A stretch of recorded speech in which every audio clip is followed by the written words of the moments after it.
Hello friends, mindset जी के class में आपका स्वागत है। चलिए आज हम फिर शुरू करते हैं एक नेक्स्ट प्रैक्टिस सेट। आज होगा हमारा प्रैक्टिस सेट नंबर 10। इसके पहले 9 प्रैक्टिस हो गया है। ये बिहार जी के का है, एडुटेरिया का बुक का। चलिए शुरू करते हैं। इसका पहला क्वेश्चन देखते हैं। इसका पहला क्वेश्चन है कि नालंदा विश्वविद्यालय को किस वर्ष विश्व विरासत स्थल के रूप में शामिल किया गया है? तो इसका हमारा सही आंसर हो जाएगा ऑप्शन नंबर बी। 2016 में नालंदा विश्वविद्यालय को विरासत स्थल के रूप में शामिल किया गया है। ठीक है, ये क्या था कि नालंदा विश्वविद्यालय था ना, बौद्ध धर्म का शिक्षा का सबसे बड़ा केंद्र था। बौद्ध धर्म का शिक्षा का सबसे बड़ा केंद्र माना जाता था इसको। ठीक है, या वही एक और विरासत स्थल है बिहार में, जो इसको 2002 ईस्वी में विश्व विरासत स्थल घोषित किया गया। उसको किसको किया? महाबोधि मंदिर कॉम्प्लेक्स को किया गया है, महाबोधि मंदिर। चलिए नेक्स्ट क्वेश्चन। निम्नलिखित नदियों में से कौन सी नदी हिमालय क्षेत्र की नदी नहीं है? तो इसका सही हो जाएगा हमारा ऑप्शन नंबर बी, सकरी नदी हिमालय क्षेत्र की नदी नहीं है। ठीक है, वही देखिए हिमालय क्षेत्र की जो नदी होती है हमारी घाघर होती है, बागमती होती है, गंगा होती है, कोसी होती है, महानंदा होती है और बागमती होती है। ये सब नदियाँ जो होती है हिमालय क्षेत्र की नदियाँ हैं। वही एक होती है पठारी नदियाँ। तो पठारी नदियाँ हमारी हो जाएगी पुनपुन हो जाएगी, सोन हो जाएगी, फल्गु हो जाएगी। ये पठारी नदियाँ जो होती है ना, क्यों क्या करती है, सिर्फ बरसात के समय है उसमें उस नदी में पानी आता है, जबकि हिमालयी नदियाँ जो होती है उसमें सालों भर पानी रहता है। चलिए नेक्स्ट क्वेश्चन। किस स्थान से गंगा नदी समतल भूमि पर बहना प्रारंभ करती है? तो इसका सही आंसर हो जाएगा हमारा option number A, Haridwar. Haridwar से गंगा नदी क्या होता है कि अलकनंदा और भागीरथी नदी के मिलने के बाद जो उसकी संयुक्त धारा गंगा के नाम से जाना जाता है। ठीक है, और वही बिहार में इसकी गंगा की कुल लंबाई कितनी है? तो 25 किलोमीटर गंगा की कुल लंबाई है। वही बिहार में इसकी लंबाई हो जाएगी हमारी 445 किलोमीटर। बिहार में इसकी कुल लंबाई है। ठीक है, अब बिहार में ये प्रवेश करती है हमारे बक्सर जिला का चौसा नामक जगह के पास में बिहार में प्रवेश करती है गंगा नदी। चलिए नेक्स्ट क्वेश्चन शुरू करते हैं। दिए गए विकल्पों में से किस जिले में पुरानी जलोढ़ मिट्टी का सर्वाधिक बहुलता पाई जाती है? तो सर्वाधिक मात्रा में जलोढ़ मिट्टी पाई जाती है हमारे किस जिला में? तो इसका हमारा सही आंसर हो जाएगा गया। ऑप्शन नंबर सी हो जाएगा, गया जिला में जलोढ़ मिट्टी की सर्वाधिक बहुलता है। बिहार की जलवायु के अंतर्गत कौन सी ऋतुएं प्रचलित है? तो बिहार में मुख्य रूप से 3 ऋतुएं होती है, शीत ऋतु, वर्षा ऋतु और ग्रीष्म ऋतु। इसलिए हमारा एक से अधिक ऑप्शन डी सही हो जाएगा। सतधारा या सतधरवा कुंड कहाँ स्थित है? तो ये हमारा हो जाएगा राजगीर में सतधारा कुंड स्थित है। Next question. भारत तथा नेपाल सरकार की सहमति से कोसी परियोजना की शुरुआत कब की गई थी? तो कोसी परियोजना की शुरुआत हुआ था हमारा ऑप्शन नंबर सी 1954 ईस्वी में। भीम बांध वन्य जीव अभयारण्य कहाँ स्थित है? तो इसका सही हो जाएगा ऑप्शन नंबर सी मुंगेर में। बिहार का सर्वाधिक वन क्षेत्र वाला जिला कौन सा है? इसका सही हो जाएगा हमारा कैमूर में सर्वाधिक वन क्षेत्र वाला जिला है। वही पूछता कि सबसे कम वन क्षेत्र कहाँ पे है, तो ये हमारा हो जाएगा शेखपुरा में सबसे कम वन है। नेक्स्ट, अबरक का सर्वाधिक उत्पादन कहाँ होता है? तो अबरक का सर्वाधिक उत्पादन होता है हमारा ऑप्शन नंबर ए, गया में। 2011 के जनगणना के अनुसार भारत तथा बिहार का जनसंख्या घनत्व क्रमशः कितना है? तो देखिए भारत का जनसंख्या घनत्व हो गया हमारा 382 वर्ग किलोमीटर। ठीक है, वही होता है बिहार की जनसंख्या घनत्व हो हमारा 1106। और सबसे ज़्यादा बिहार के जनसंख्या घनत्व वाला जिला हो जाएगा हमारा शिवहर। उसमें कितना है? 1880 व्यक्ति है प्रति वर्ग किलोमीटर इस जनसंख्या घनत्व। नेक्स्ट, 2011 के अनुसार न्यूनतम लिंगानुपात वाला जिला कौन सा है?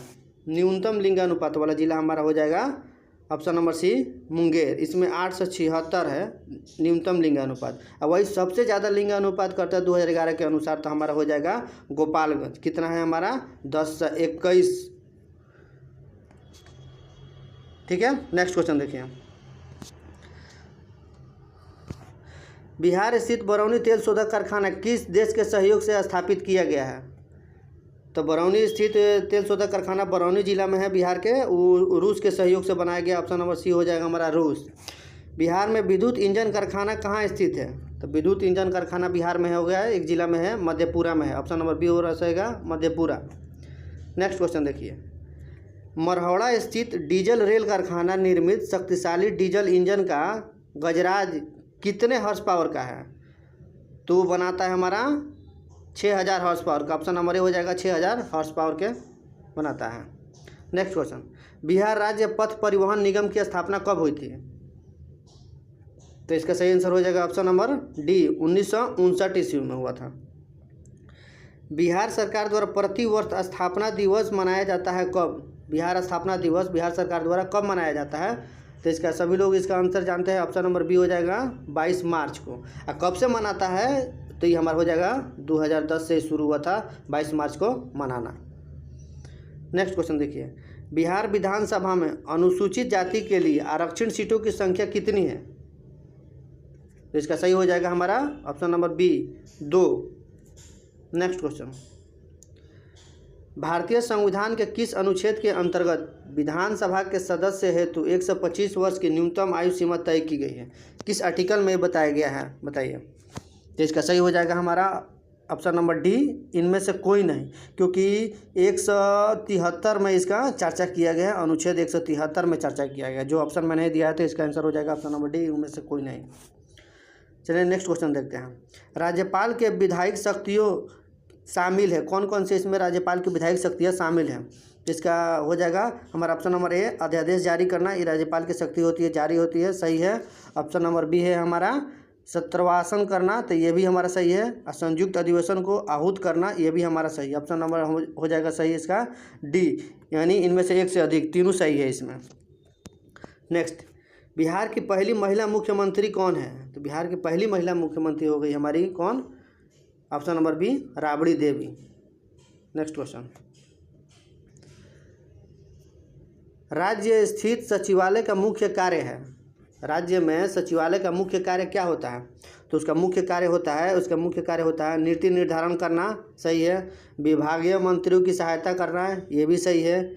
विधान नियमावली गठन करना, ये भी सही है। यानी हो जाएगा हमारा उपयुक्त में से एक से अधिक। ऑप्शन नंबर डी हो जाएगा हमारा फाइनली सही। नेक्स्ट क्वेश्चन, पंचायतों में अनुसूचित जनजाति के लिए आरक्षण की गई अनुच्छेद किसमें थी चर्चा करता है?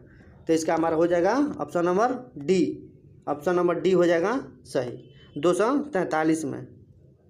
नेक्स्ट, राज्य लोक सेवा आयोग के सदस्यों को निम्न में से कौन हटा सकता है? तो हटाने का अधिकार हमारे राज्य लोक सेवा आयोग के सदस्यों का है, तो सिर्फ राष्ट्रपति को है। ऑप्शन नंबर ए हो जाएगा हमारा सही। नेक्स्ट क्वेश्चन देखिए, किस वर्ष उर्दू को बिहार का दूसरा राजभाषा घोषित किया गया? तो ये हमारा उर्दू घोषित किया गया, बिहार का सेकंड भाषा है 1984 ईस्वी में। प्रथम भाषा क्या है? हिंदी है, दूसरा भाषा उर्दू है। बिहार में नमक सत्याग्रह की शुरुआत कहाँ से किया गया था? तो इसका हुआ था हमारे चंपारण से और सारण से, दोनों जगह से किया गया था। एक से अधिक आंसर हो जाएगा ऑप्शन नंबर डी। किस क्षेत्र में राहुल सांकृत्यायन 1920 के असहयोग आंदोलन में एक्टिवेट थे, सक्रिय थे? तो ये हमारा हो जाएगा ऑप्शन नंबर ए, अंबारी में ये क्या थे? सक्रिय रूप से थे। नेक्स्ट, बिहार में किस जिला के लोगों ने चौकीदारी कर देना बंद कर दिया था? तो ये सारण में भी लोग चौकीदारी कर देना बंद कर दिए थे, और पटना में भी और बेतिया में भी, इसलिए हमारा ऑप्शन नंबर डी हो जाएगा सही, एक से अधिक। ठीक है, ऑप्शन नंबर डी सही हो जाएगा। नेक्स्ट क्वेश्चन देखिए, बिहार में द्वैध शासन प्रारंभ होने के बाद बिहार के गवर्नर कौन बने थे? तो हमारे बिहार के गवर्नर बनने वाले थे, इसका सही आंसर हो जाएगा Satyendra Prasad Sinha. Option number A हमारा सही हो जाएगा। 1937 के बिहार विधानसभा चुनाव के फलस्वरूप सरकार गठन के समय बिहार के राज्यपाल कौन थे? तो इसका हो जाएगा MG Hallett. Option number B हो जाएगा एमजी हैलेट थे। नेक्स्ट क्वेश्चन देखिए, बिहार में व्यक्तिगत सत्याग्रह के दूसरे सत्याग्रही कौन थे? तो व्यक्तिगत सत्याग्रह के दूसरे सत्याग्रही थे option number B, Anugrah Narayan Sinha. Next, Bharat छोड़ो आंदोलन के समय 11 अगस्त 1942 को जो सचिवालय कांड हुआ था पटना में, उसमें कितने छात्रों की हत्या हुई थी? तो उसमें किया गया था ऑप्शन नंबर बी हो जाएगा हमारा 7 लोगों की मृत्यु हुई थी। ठीक है, और उसमें पूछ भी देता है किसका किसका। तो देखिए, पहले 1 नंबर में हो गया हमारा चाहे उमाकांत सिंह, रामानंद सिंह, सतीश प्रसाद झा, राजेंद्र सिंह राम गोविंद सिंह, देवी पद चौधरी और जगपति कुमार, ये 7 व्यक्ति थे। इसमें पूछ देता है और भी क्वेश्चन में कि इसमें से कौन शामिल नहीं थे, इसलिए 7 व्यक्ति का नाम याद रखिएगा। चलिए नेक्स्ट क्वेश्चन, किस आंदोलन के समय बिहार में आज़ाद दस्ता सक्रिय रहा? तो हमारा हो जाएगा भारत छोड़ो आंदोलन। ऑप्शन नंबर ए हो जाएगा, भारत छोड़ो आंदोलन के समय सक्रिय रहा था आज़ाद दस्ता। निम्न में से किसने बिहार छात्र परिषद का गठन किया था? बिहार छात्र परिषद का गठन किया गया था 1906 ईस्वी में राजेंद्र प्रसाद के द्वारा। ऑप्शन नंबर सी हो जाएगा हमारा, राजेंद्र प्रसाद। गो हत्या रोकने के लिए बिहार में गोरक्षी सभा की स्थापना कब हुई थी? तो इसका हो जाएगा 1893 ईस्वी में। ऑप्शन नंबर सी हो जाएगा सही। बिहार में नोनिया विद्रोह कब हुआ था? तो बिहार में नोनिया विद्रोह हुआ था हमारा 1770 से 1800 ईस्वी में हुआ था। ऑप्शन नंबर ए सही हो जाएगा। निम्नलिखित में से कौन सा क्षेत्र फ्रांसीसी व्यापारियों का केंद्र था? तो फ्रांसीसी व्यापारियों का केंद्र कौन था इसमें से? तो इसका हमारा सही हो जाएगा ऑप्शन नंबर सी, चंद्रनगर। किसके सूबेदारी काल में अंग्रेज यात्री बर्नियर पटना आया था? तो इसका सही आंसर हो जाएगा हमारा दाऊद खां। दाऊद खां के सूबेदारी में अंग्रेज यात्री बर्नियर पटना आया था। नेक्स्ट, निम्न में कौन शेर शाह का उत्तराधिकारी बना था? तो शेर शाह का उत्तराधिकारी बनने वाला कौन था इसमें से? तो हमारा ऑप्शन नंबर हो जाएगा सी, इस्लाम शाह था, इस्लाम शाह। 8वीं सदी के मध्य मौखरी वंशीय की समाप्ति के बाद किस वंशीय शासक ने बिहार में नींव पड़ी थी? किस वंश के शासक की बिहार में नींव पड़ी थी? तो इसका सही आंसर हो जाएगा ऑप्शन नंबर ए, पाल वंशीय शासक। पाल वंश के संस्थापक कौन थे? गोपाल थे। और कर्नाट वंश के संस्थापक नान्यदेव थे।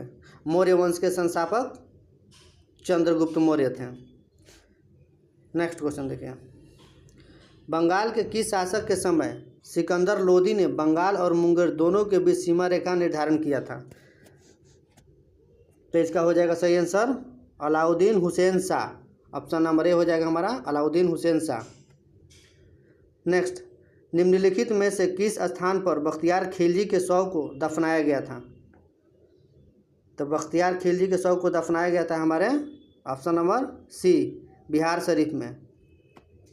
नेक्स्ट क्वेश्चन, निम्न में से किस शासनकाल में चतुर्थ बौद्ध संगीति का आयोजन किया गया? चौथा बौद्ध संगीति किसके शासनकाल में किया गया था? तो इसका हमारा सही आंसर हो जाएगा ऑप्शन नंबर बी, कनिष्क के समय में।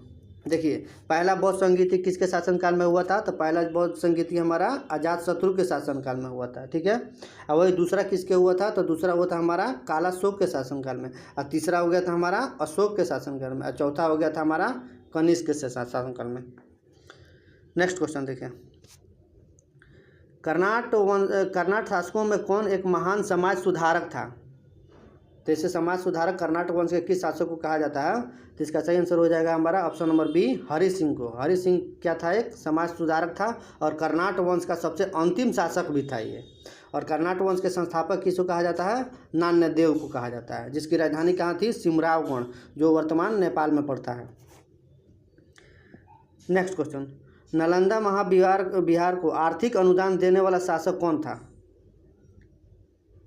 तो इसका सही आंसर हो जाएगा ऑप्शन नंबर ए, धर्मपाल विधि अनुदान करता था आर्थिक, और देवपाल और हर्ष सभी लोग करते थे, इसलिए इसमें से हो जाएगा एक से अधिक। ऑप्शन नंबर डी सही हो जाएगा।